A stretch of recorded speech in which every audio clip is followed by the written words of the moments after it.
So after everything with the studio, when did you go back to doing Firestorm and Supergirl for DC? Okay, so we're flash forwarding then to about 2005.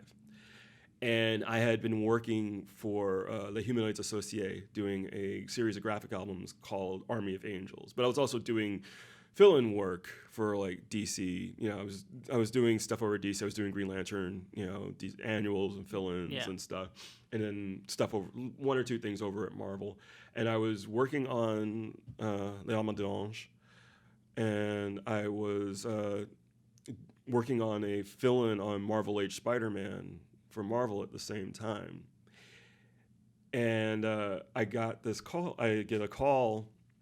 First, I get a call from the writer, Dan Jolly, and he's like, I got this thing. I can't tell you what it is. Would you be interested? It's like, I can't. I'm up to here in work. There's nothing I can do. And he's like, okay, that's fine. And that was like maybe like 2 or 3 months before, or actually probably a little bit more than that. There was a significant amount of time. I had a feeling that I knew what it was, and then that feeling was confirmed afterwards once the book came out, which was Firestorm. I had a feeling that he was involved with it because I'd heard rumblings beforehand. And I remember talking to Dan, and it's like, you're gonna offer me something. It's gonna be really cool, and I'm not gonna be able to take it. So it's like, yeah, probably. It's like, okay. So a couple of months later, I'm still working on the books, and I'm working on this stuff at the same time. And I get a call from Pete Tomasi, who, former DC editor, now current Detective Comics writer, and Adventures of Super Sons, and former Superman writer. And he offers me a fill-in on Firestorm number 6. And I was just like, I can't. I'm too busy. I'm doing all this stuff, but I appreciate you calling me. It's okay. That's fine. So I thought that was the end of it. The next day he calls me back and he offers me the series, and I say no. Wow. Yeah. And I was like, I can't, I made this commitment, especially with Army of Angels, because I was supposed to do 3 books. Yeah. But there was, at the time, this is no reflection on Humanoids now, because they seem to be making a lot of really positive moves. But at the time, like, they were having serious money issues. They were supposed to pay me every 30 days. Every 30 days turned into every 45 days, and then I went without getting paid from them for a couple months at a time. Yeah, and that's not a way that you can run a business. No, it's not a way to engender loyalty from contract talent at all. No, definitely. Not without any reasonable explanation. Yeah. So, and again, I live in New York City. It's really expensive. I need, income coming in. So I was taking all this fill-in work because, what was supposed to be my main gig wasn't paying. So, I turned Pete down again, very apologetically. And he's just like, you're going to turn down a series for Marvel Age Spider-Man? I'm just like, it had been my first Marvel work in a while, so I was really trying to make a really good showing of it, even though it was not. It was basically redoing Kraven the Hunter, in one issue. But they keep revisiting that well anyway. But no, that's branding and licensing. That's just the nature. Yeah, they just keep going back to it. Right, exactly. So I hang up the phone, and I get. This is how old I am. I had a wall phone with an answering machine, with a receiver that you had to pick up and put down, and a dial. You had to actually dial people. So I get 2 steps away, and I'm just like, what am I doing? So I call him back. It's like, I'm in. I will move things around. I will. I love it. Let me finish up. So they wanted me to start with issue 6. I couldn't start with issue 6, so I ended up starting with issue 8. And I started with issue 8, and I thought it was going to be 6 issues, and I'd be done. I ended up wrapping up my run 2 years later. Oh, wow. So, so I ended up doing 23 issues of Firestorm. Wow. And it was great, working with Dan and then working with Stuart Moore. I worked with Stuart for a year, and that was a great situation. That was fun. And So yeah, so I was working the first year that I was working on Firestorm, and then DC offered me an exclusive contract, and I signed the exclusive, and then I finished my second year of Firestorm, and Firestorm got canceled, and then I got moved over to Nightwing, and I did.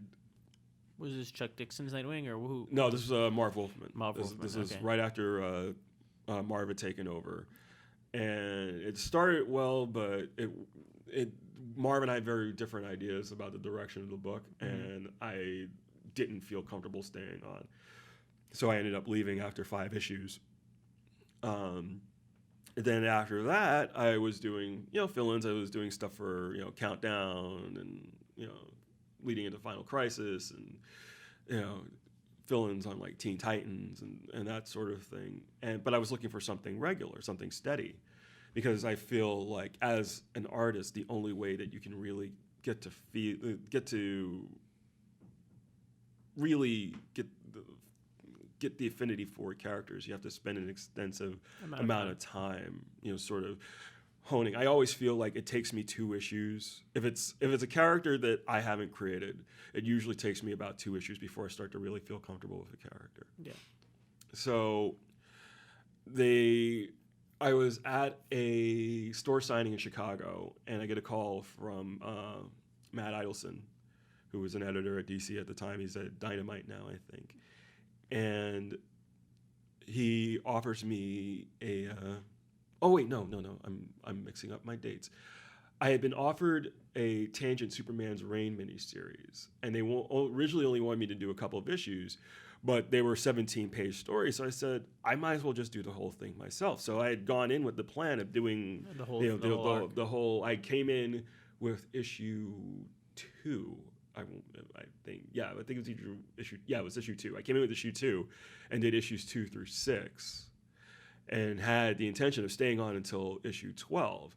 And I was at a store signing in Chicago, and I get a call from Idelson, and they're looking for an artist for Supergirl, and I was just like, well, I mean, aren't people going to be mad if I like jump ship from Tangent Superman's Reign? It's like, do you want to do Tangent Superman's Reign, or would you rather do Supergirl?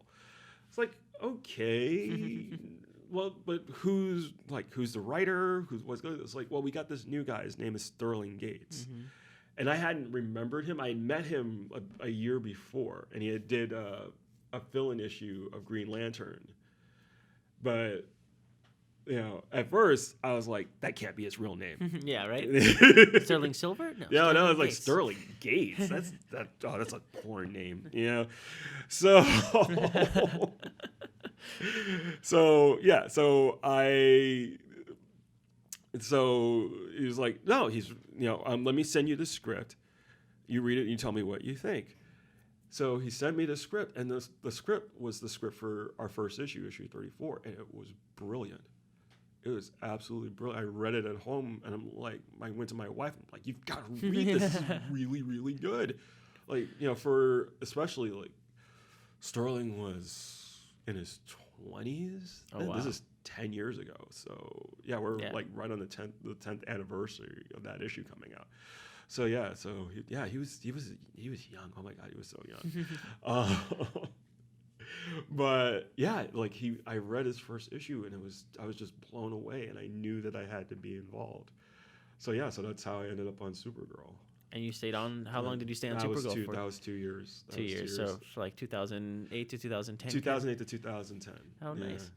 That's crazy. Yeah, it was a wild ride. Yeah, it really was. I love Sterling's work, and I love your work as well. You. So yeah, it I am so proud of what he's doing right now with the Flash and being involved with those shows, because I know Sterling, he loves those characters. He really does. Yeah, he really does. And the fact that he's been able to make the transition into TV writing, it's amazing to see. He's the second writer that I've worked with who's made that jump. The first one being Jay Ferber, who's now not just a writer, he's a producer. He's everything. Stuff. He was the not the second, but on what's the name of that movie with him and Seth Rogen, right?